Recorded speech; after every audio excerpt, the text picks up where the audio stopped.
Magandang gabi mga katambay. Ako si Kuya Bor ng Creepy Tambayan.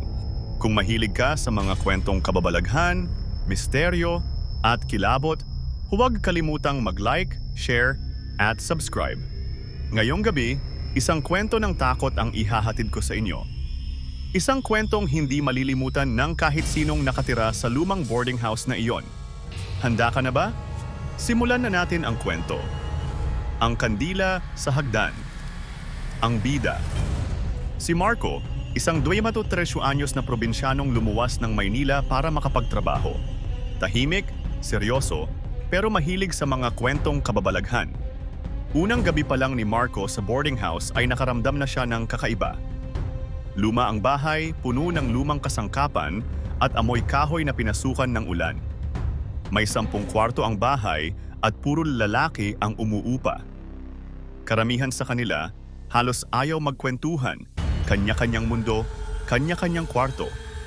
May isang patakaran lang daw dito, sabi ng landlady na si Aling Josie. Huwag kayong maglalakad sa hagdan pagsapit ng 2:00 ng madaling araw, lalo na pag may nakasinding kandila sa gitna. Napangisi si Marco noon. Kandila raw? Sa gitna ng hagdan? Tunog katang isip. 2:00 ng madaling araw, biglang namatay ang ilaw, tahimik ang paligid. Pagbukas ni Marco ng pinto, sinipat niya ang labas at doon niya nakita. Isang puting kandila, nakasindi, nakapatong sa gitna ng hagdan.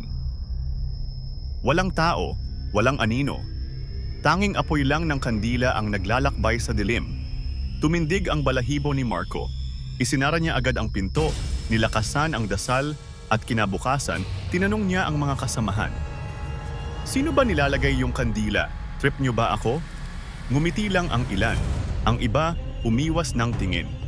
Mas mabuting huwag kang makialam. Basta huwag kang bababa. Huwag mo ring patayin. Yan lang ang sagot ng matandang umuupa sa tabi ng kwarto niya. Mula noon, gabi-gabi, tuwing 2:00, nananaginip si Marco ng babaeng nakaitim, nakatalukbong ng puting belo, walang mukha.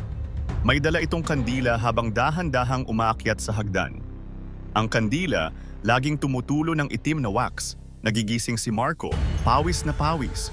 Sa labas ng pinto niya, palaging may tunog ng hakbang. Hakbang, hakbang, pababa, pataas. Humihinto sa harap ng kwarto niya.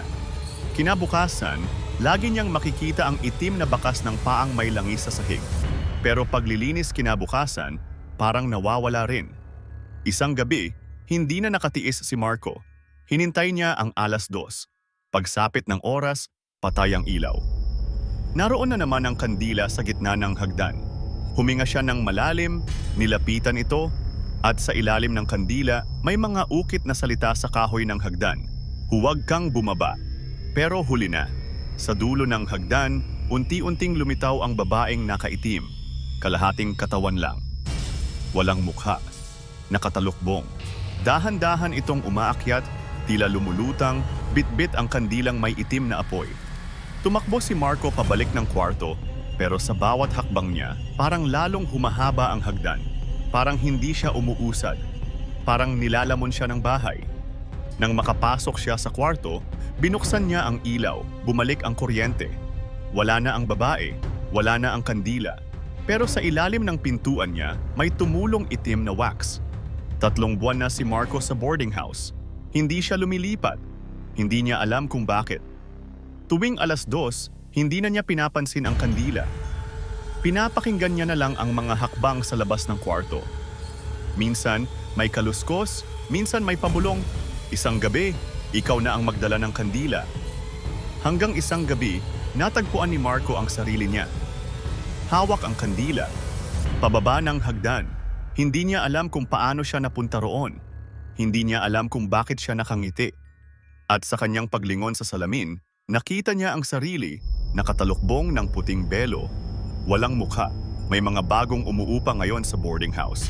2:00 ng madaling araw, patay ang kuryente. Sa gitna ng hagdan, may nakasinding kandila. Walang umaamin kung sino ang naglalagay. At minsan daw, may hakbang ng paa na basa ng itim. Pataas, pababa. Hanggang ngayon, wala pang nakakaalam kung paano ito titigil. Dito na nagtatapos ang ating kwento. Ako si Kuya Bor ng Creepy Tambayan.